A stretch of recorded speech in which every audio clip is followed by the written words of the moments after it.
53 years ago, I looked outside my bedroom window in Yonkers, New York, where I was raised, and saw my father's image swinging from a tree with people under the tree picketing. And for several years after that, would pick up the phone, the extension phone with my dad, not knowing I was listening, and it was nigger lover, nigger lover, nigger lover, and I didn't know what any of it meant, except that a lot of people didn't like the man who I called my best friend. This began my journey on the issue of ethics and race in sport. In his poem, Dreams, Langston Hughes wrote, "Hold fast to dreams, for if dreams die, life is a broken-winged bird that cannot fly. Hold fast to dreams, for when dreams go, life is a barren field, frozen with snow." Unfortunately, when it comes to ethical issues today, we have to dream about them more than we see them in reality. Today's conference is a loud response to the lack of moral outrage that I see around the country when we see increasing reports of cheating among students, among corporate leaders, and yes, in the world of sport. The reports that we read almost daily have numbed us to the unethical behaviors that go on. It is no big deal, too many people say, when those things happen. Today, what we're saying here is that it is a big deal. We don't want to sit still when Warren Sapp says, as he did at the beginning, after an early preseason game, "If you ain't cheating, you ain't trying to win," in reference to Mike Shanahan, the coach of the Denver Broncos, lying about the health of one of his players. Or when Joel Quenneville, the NHL Coach of the Year in 2000, said, "Whatever edge you can get, if there are no ramifications, you might as well put it in play. In hockey, if you aren't cheating, you're not trying." And there are countless young people around the country, student athletes and executives, who think that they can seek an edge by lying, by being deceptive, and by bending the rules. They think these are legitimate competitive strategies that they're developing, like they're developing life skills for their future. As long as they don't get caught, they think somehow it's okay. Behind closed doors, I have to wonder how many leaders are teaching strategies to our young people that tells them that this is okay, instead of telling them what is wrong about bending those rules. In college sport, the National Association of Basketball Coaches had to hold a mandatory summit on ethics on October 15th because so many of their own coaches had transgressed obvious ethical rules. There are 318 Division I men's basketball programs. 57 of those programs haven't graduated a single black athlete in a 10-year period of time. I want to say that again. 57 programs out of 317 Division I programs haven't graduated a single black athlete in a 10-year period of time. Gail represents women's basketball, where things are better, but they're not great. 20 of those same programs haven't graduated a single African-American female student athlete in a 10-year period of time. Bobby Knight said that he wouldn't go to that ethics conference because it would be like going to hear Saddam Hussein talk on civil rights. To have Bobby Knight referring to himself as an ethical guru itself is a bit puzzling. Then there's the widespread falsification and distortion of company financial records.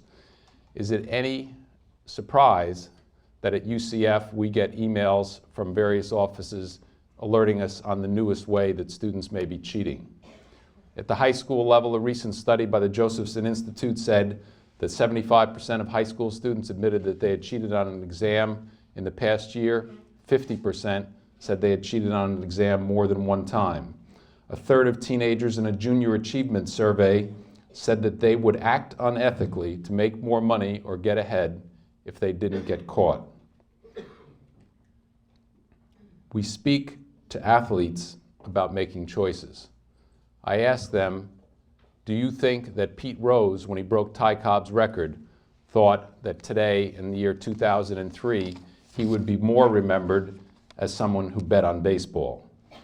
When Len Bias went up to his hotel room to celebrate the fact that he was the number 2 choice in the NBA draft, considered to be the savior of the Boston Celtics in 1986, do Do you think he thought that he would be remembered today as the first athlete who died of a cocaine overdose?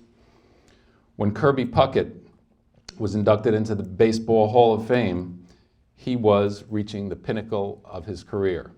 My wife and daughter and I were at the Baseball Hall of Fame last summer, and there were two young boys standing next to us as we looked at Kirby Puckett's plaque, and I heard one say to the other, "Who's Kirby Puckett?"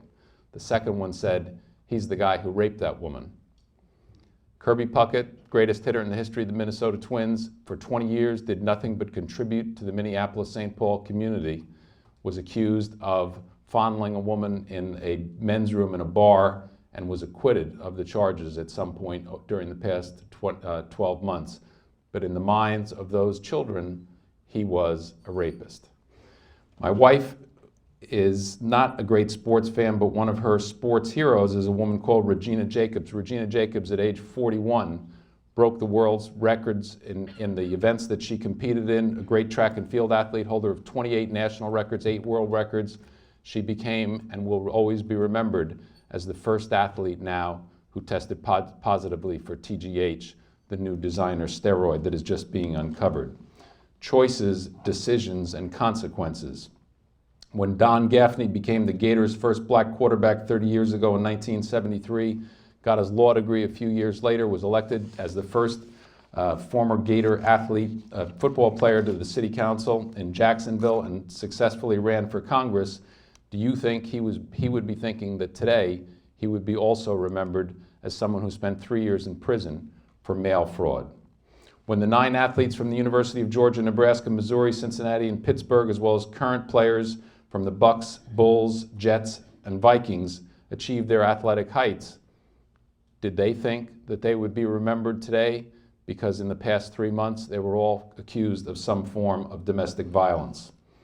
When Ohio State running back Maurice Clarett led his team to the national championship last January, do you think he would think today that what he's being remembered for as the athlete who made such bad choices that he had to sit out his next year?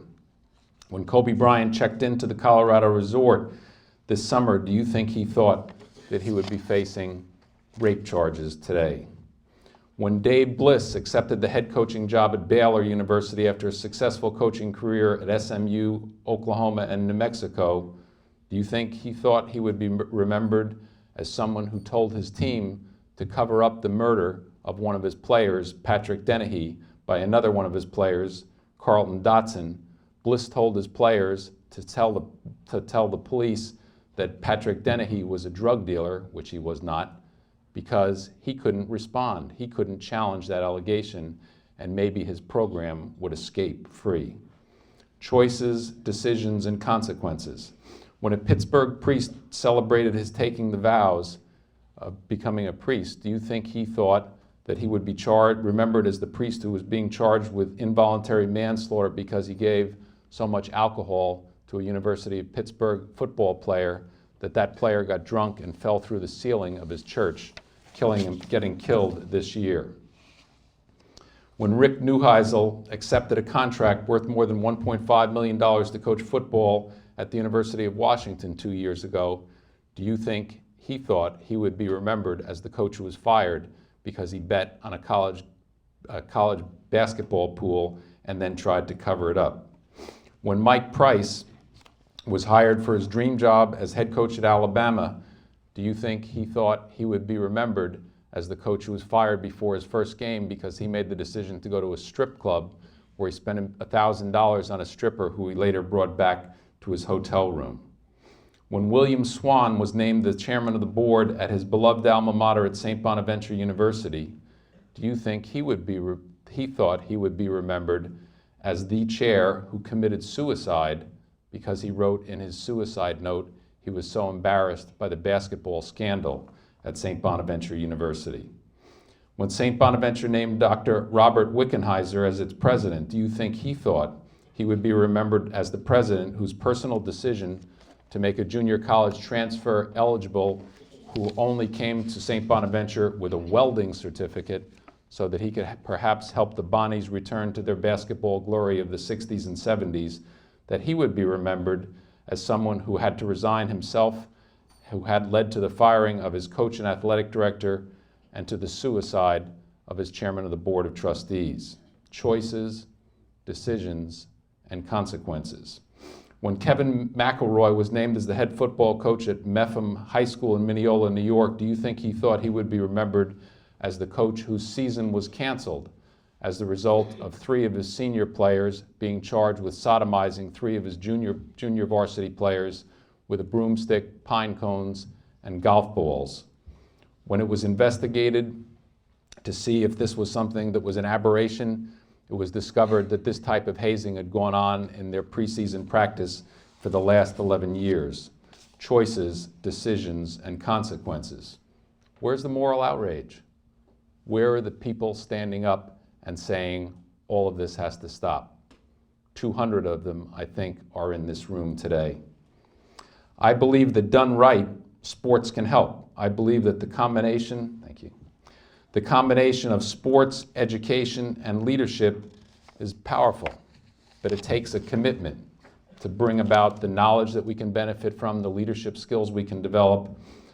In sports, we can build a sense of competitiveness and fairness while we see the value of diversity in our country. Sport has taught me so much. When I had good coaches, just like when we have good teachers at UCF, we have the possibility of understanding what our future can hold. That understanding doesn't come in a vacuum. It comes from leaders like coaches, like teachers, like people who run the businesses we work for, showing us the right way. We live in a new world. I happen to be married to Ann Pasnak, who is sitting up here in front, and she always gets embarrassed when I introduce her, but that is my wife there. I am lucky that I am married to a beautiful woman who has a big heart, who is intelligent, who's helped raise a 14-year-old girl who looks just like her mother, is as smart as her mother, and has a heart as big as her mother. But Emily is being raised in a different kind of world than Ann and I were. This is a 5-week snapshot of Emily's life, the last 5 weeks. Brian Randall, as you know, tried to kill 2 of his children in a lake, killed one of his children and himself as he pulled his car into an oncoming truck on I-4. Brian Randall was the first student who applied to our program. He was a graduate of Dartmouth, great basketball player there, really brilliant guy who ended up not enrolling in our program because he came to me on the first day of classes a year and a half ago and said he loved his family too much, he couldn't spare the time away from them. He met this fate. He would come to our office with his children all during the next year and obviously snapped. Emily knew that I knew him. A week later, the father of one of her fellow students at a private school that she goes to was arrested for murdering 2 people in a motel room. I'm sure you read about it. He was alleged to be a crack addict, and these apparently were his dealers. He took his son's Bowie knife from his house and slashed the 2 people, obviously going there with that intention. Several weeks later, the 28-year-old daughter of one of Emily's teachers was murdered by her boyfriend, who then killed himself. And several days later, the sister of a classmate died of cancer in a 5-week period. Our children learned too much about the fragility of life too early in their lives. The night of January 31st, as Emily went to bed, Ann and I told her, don't be startled by the sonic boom that you're going to hear in the morning, because we told her that night because we failed to tell her that when the previous shuttle came back. That previous shuttle came back at 3:30 in the morning, and you've all heard this sonic boom. It's a pretty startling sound. At 3:31 in the morning, she appeared in our bedroom saying, can she get in bed with us, which 14-year-old girls, for those of you who are parents, know doesn't happen very much anymore. And she said the students at her school had told her that the terrorist had atomic weapons, and she asked if this was an atomic bomb that had just gone off. Children who are 14 years old shouldn't have to worry about that, but today that's exactly what they're worrying about. For educators, and I think most of the people in this room are at least related to education, the backdrop of terror and war presents a special challenge to us. Those of us in the world of sport had to question all of our values. We questioned who our heroes were. We questioned how important sports was. Well, I think we came away from those questions with an understanding that sports can be pretty important because we have something that's very unique. We have something called the huddle. And in that huddle, it's where the miracle of sport takes place. Once we get inside there, it doesn't matter if you're white or African American or Latino or Asian American or Native American or yes, Arab American. It doesn't matter if you're Protestant, Catholic, Sikh, Jew, Hindu, Buddhist, or yes, Muslim. Doesn't matter if you're young or old, doesn't matter if you're gay or straight. What matters is that you're there trying to achieve a common goal with your team. I've seen people who hated each other before they got into that huddle change their minds about who was in the huddle with them. It's what America was supposed to be, could be, might be, and the best of our dreams. It's something that I think we all can work toward.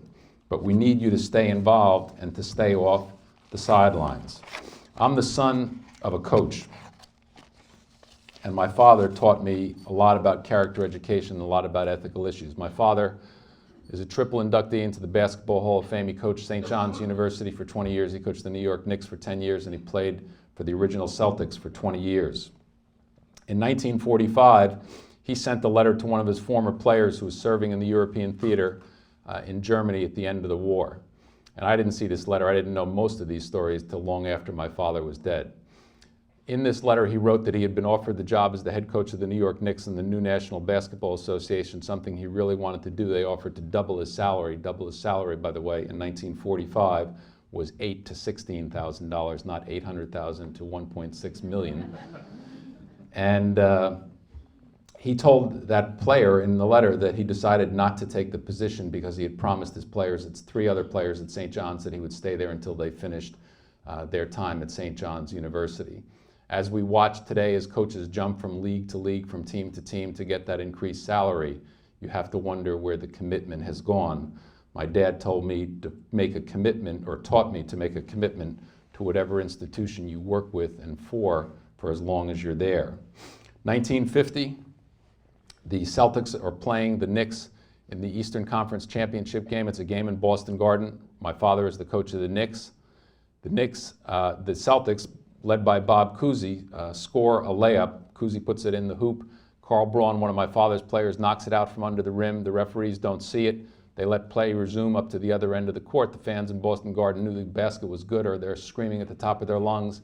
My father, the coach of the Knicks, called the timeout and told the referees that the Celtics basket was good. The Celtics won by 1 point, won the series 4-3, went on to the NBA championship round. And when I tell particularly student athletes that particular story, they look at me like, your father might have been a little bit over the edge. But what my father decided at some point in his life was that he would always try to do the right thing.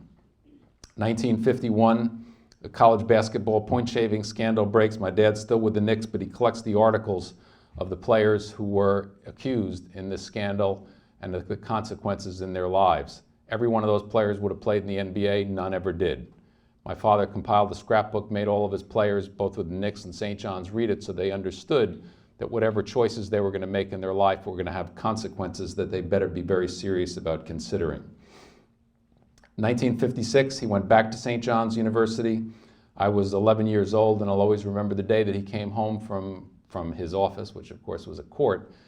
And normally what he would do is go upstairs, change, and come back downstairs and read the Yonkers Herald-Statesman. Didn't come down this afternoon. After a while, I was worried, and when I went up to see if he was okay, he was there in tears. I didn't know what it was about because I had never seen any man crying, let alone this man who was described by the sports media as a man's man. All the machismo dialogue or descriptors that were out there in the world of sports were certainly applied to my father as the first great big man in basketball, broken down in tears. When he composes himself, he told me that what he found out that day was that his players were not going to class and were getting passed through the system. By not going to class, he realized that they obviously weren't not going to get an education. He also found out that they weren't going to class in the 10 years he was with the Knicks, and in the previous 10 years he was at St. John's. Horrified on a couple of levels. One, he was a devout Catholic, couldn't believe that this could happen at a Catholic school. Second, he prided himself on his personal relationships with his players, and he realized for the first time, here he was at an educational institution, he would talk to them about their girlfriends or their summer jobs or what they might do when basketball was over, but never talk to them about what classes they were taking, what they were majoring in, or what they were going to do when they graduate or if they graduate. And he went back that next day with his then assistant coach, Lou Carnesecca, who himself became head coach and a Hall of Fame coach himself.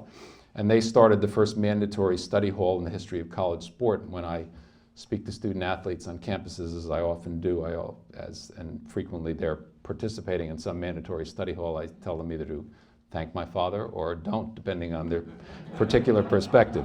But they're there because of this day in 1956. But it was really on the issue of race that I learned the most from my father. Those images of him, that image of him swinging from a tree and the nigger lover calls were because, as the head coach of the New York Knicks, he signed the first African-American player in the history of the NBA in 1950, a man called Nat Sweetwater Clifton, and there were a lot of people who weren't happy about it. But my father's experience with race went back beyond the Knicks. When he was a player with the original Celtics, you look at the NBA today, it's 80% African-American. You look at Division I college sport, it's 67% African-American. It's hard to imagine that there was a time when there was no integration. My father played in that era. And they decided to develop a rivalry with a team called the Renaissance Five, which was the first great black team. No white team could beat the Celtics, no black team could beat the Rens. But in their rivalry against each other, it became so profound that two of the first three teams ever inducted into the Basketball Hall of Fame were the Rens and the Celtics. And my father watched as they went back, the Celtics went back to whatever the best hotel in town was, while the Rens boarded a luxury bus that their owner bought because he knew that they couldn't be accommodated in those same hotels. As the Celtics would go to the best restaurants in town, they would watch the Rens bring their food onto the bus because they knew they weren't going to be served in those same restaurants. On two occasions, they left town together, the Celtics following the Rens into a gas station where they were trying to top off the gas in their bus, to watch an owner come out with a rifle, chasing the Rens away from his lily white pumps because he wasn't about to serve them gas. In 5 of the games that they played in, there were actually race riots that took place during the games. Some of you are old enough to have heard the term the net game applied to basketball and might have thought that the term came about because of the net under the rim. The term the net game was developed because owners, when the Celtics played against the Rens in the late 20s and 30s, had to build a net around the court to keep angry fans away from the players for their safety. The Rens and the Celtics would take the court with knives packed in their socks to protect themselves from what was possible out there. My father would not shake hands with his opposing center, a man named Tarzan Cooper, because they wanted more from the game. They would embrace each other because they wanted the people in those audiences to understand that for the Celtics and the Rens, this wasn't just about a basketball game, but was about what they dreamt could be possible for us in our country today.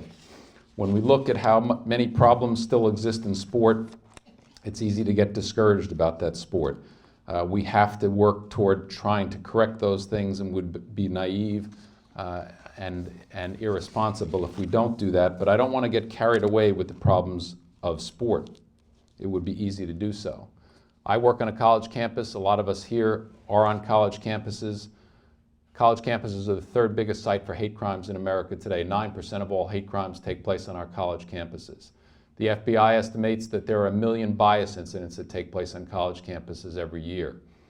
A bias incident is differentiated from a hate crime because a hate crime is a legally prosecutable offense. That's the level of the severity of a hate crime. These are some examples of bias incidents. I spoke at Auburn University to their student athletes as well as to the student body a couple of weeks ago. A year and a half ago at Auburn University, some of you probably read about it, Halloween, a white fraternity and a white sorority dressed in blackface and had a mock lynching of a black student. They thought it was so cool that they put the pictures up on the websites of the fraternity and sorority. That's how they got caught. That is not a hate crime, that's a bias incident. A bias incident at that school affected Auburn and Alabama University, not too far down the road, where I had spoken as their Black History Month speaker a year ago in February, or last February. Both schools told me that they couldn't recruit an African-American student from the North in that successive year because they were afraid to come to those campuses because of what had happened. That's a bias incident, not a hate crime. This week at Auburn University, they fired the chief of football operations because he called one of the African-American students on his football team a nigger. 2003, football coach of a team that's mostly African-American somehow thinks he's going to get away with calling somebody a nigger. Choices and consequences that we're all going to face. The internet is one of our great friends in society today, but if you want to learn about hate, You don't have to look for men marching in robes in the streets of our communities anymore. You can go on that internet and find any one of 500 hate sites to tell us anything that we could possibly want to know about how to hate another human being. We need, in the world of sport, to make our athletes in service to America. That's what our programs are designed to do. We teach them that they have that platform. Young people want to listen to them. In a world full of hate, young people who hate each other don't like that feeling. When we ask them how they can change, they say the people that can help them change most are athletes. And therefore, we work with our athletes, both at UCF and at other campuses around the country, to try to help them understand the power that they have to bring about change. I want to close with a story about something that happened to me a number of years ago. I was the American leader of the anti-apartheid movement in the United States. And at the end of that long period of time, I was one of 200 people invited by Nelson Mandela to his inauguration.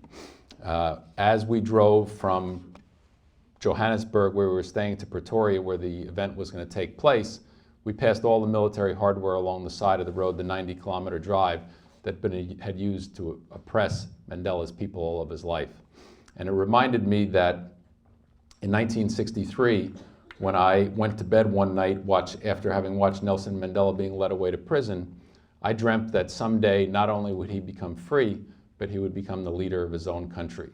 And there I was driving to that event and went to that event, and what I saw in that instant of an afternoon was the transformation of a society who had taken a man that they had imprisoned for 27 years, made him their president. I knew that day that anything and everything was possible. Afterwards, there were 75 diplomatic parties being held in Pretoria. Mandela chose not to go to any one of them, but he got in a helicopter, and I was lucky enough to go with him to sit in his box at a Zambia-South African soccer game. He went to the Zambia-South African soccer game because Mandela believed, as most of his people did, that the anti-apartheid movement and the boycott of South African sport hastened the day that he became president of that country, and that the terror of apartheid dropped from that society like a wall dropping in Berlin a few years before. Mandela went to the soccer game to say thank you to the world of sport because of the power we have in the world of sport. It's our role, I believe, that we use that in a responsible way, that we do things that make not only the sports world better, that's a good thing, but to make our society itself better, so that when we read Langston Hughes' dreams, hold fast to dreams, for if dreams die, life is a broken-winged bird that cannot fly. Hold fast to dreams, for when the dreams go, life is a barren field, frozen with snow.